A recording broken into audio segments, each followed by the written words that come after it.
How should we define what it means for a function to be continuous?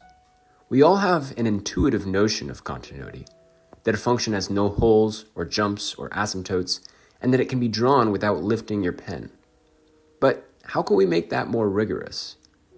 Historically, concern for a rigorous definition of continuity only came in the early 1800s, because prior to that, the word function just kind of meant continuous function.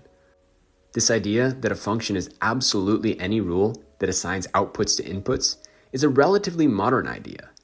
Back in the early days of calculus, the only things that were considered functions were polynomials or sines or cosines, or just nice functions that were smooth. It wasn't until Peter Lejeune Dirichlet came along that piecewise defined functions were a thing.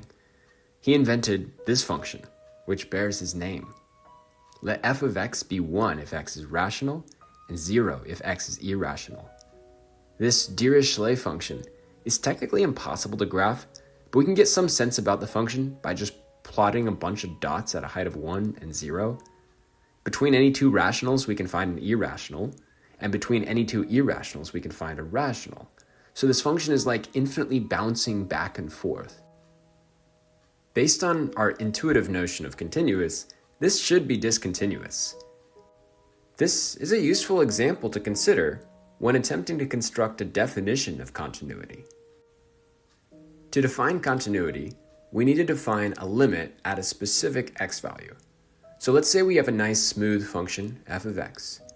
Well, one natural way to define the limit of f of x as x approaches c would be to let xn be some sequence converging to x, and say that the limit as x approaches c of f of x is equal to the limit of the sequence f of xn.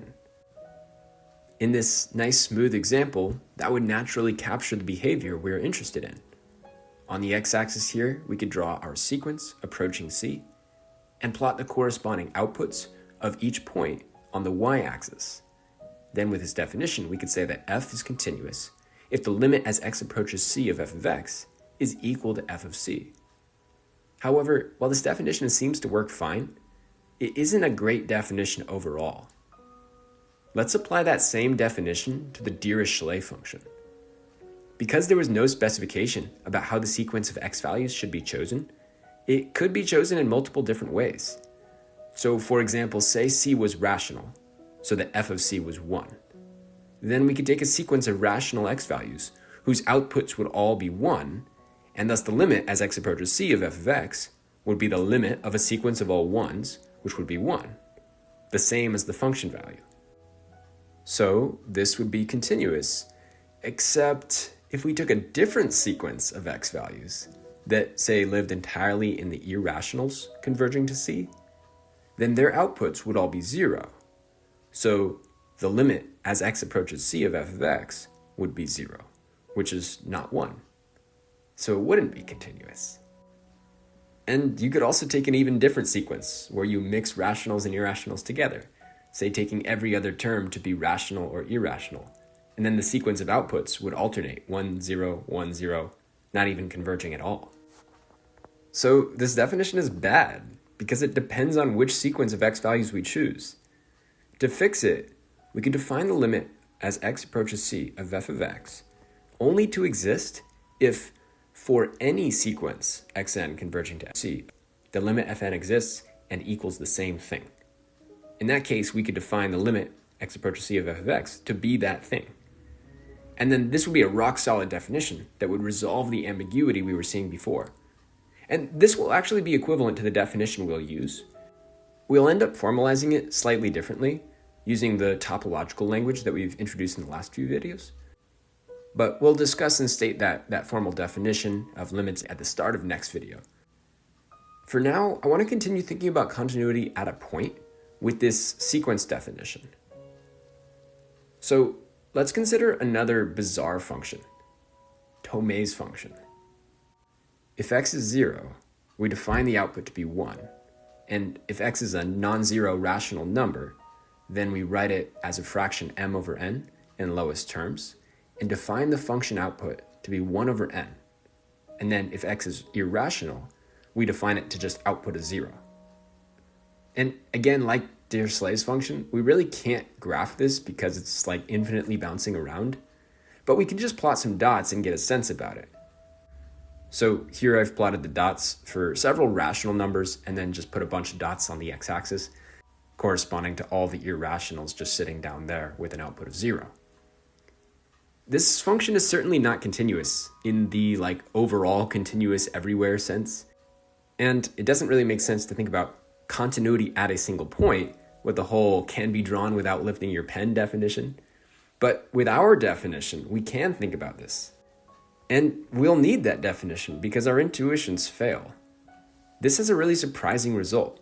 With our definition, this is continuous on all the irrationals and discontinuous on all the rationals. Let's investigate this. So let's just say that we have a rational number c, and we could express it as some m over n in lowest terms. So then the output of Thomae's function would be 1 over n.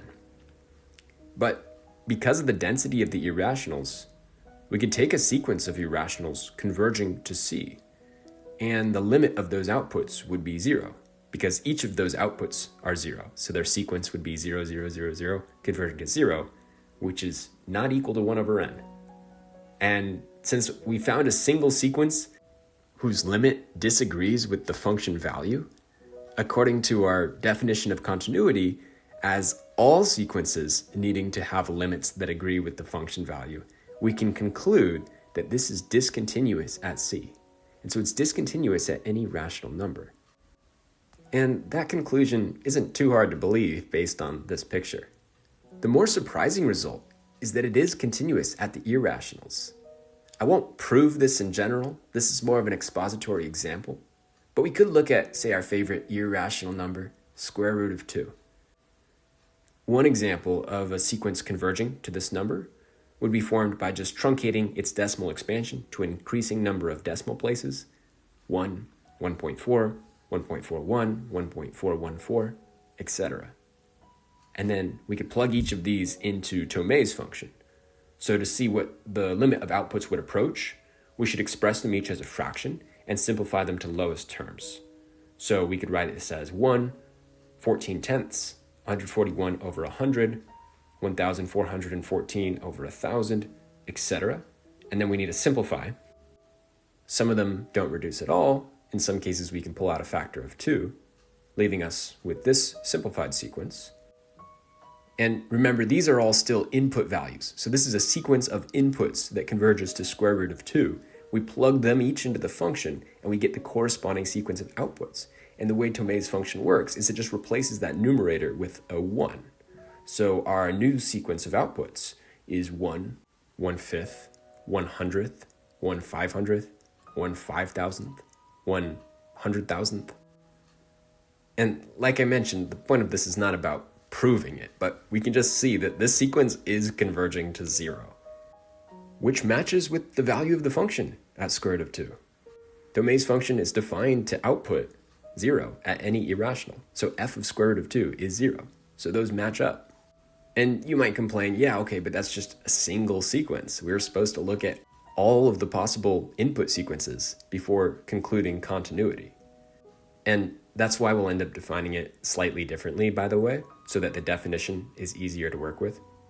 But for now, I'm just going to make the claim that any sequence of inputs converging to root 2 will have outputs that converge to 0. Say, even if you mix in irrational numbers, that would just add a bunch of 0 terms to your output sequence. And if you use only rationals but approach in a different way, you'll still have this phenomenon where the denominators continue to grow. So Thomae's function is continuous at each irrational and discontinuous at each rational. These strange examples lead naturally to questions about the nature of continuity and what's possible. Is it possible to have a function with the opposite property? One that's continuous on the rationals and discontinuous on the irrationals? What other weird functions can you dream up that push the boundaries of continuity? What distinct types of discontinuity do we encounter? What interesting functions could we consider without using a piecewise definition? In the next video, we'll do as advertised and write down that formal definition of a functional limit.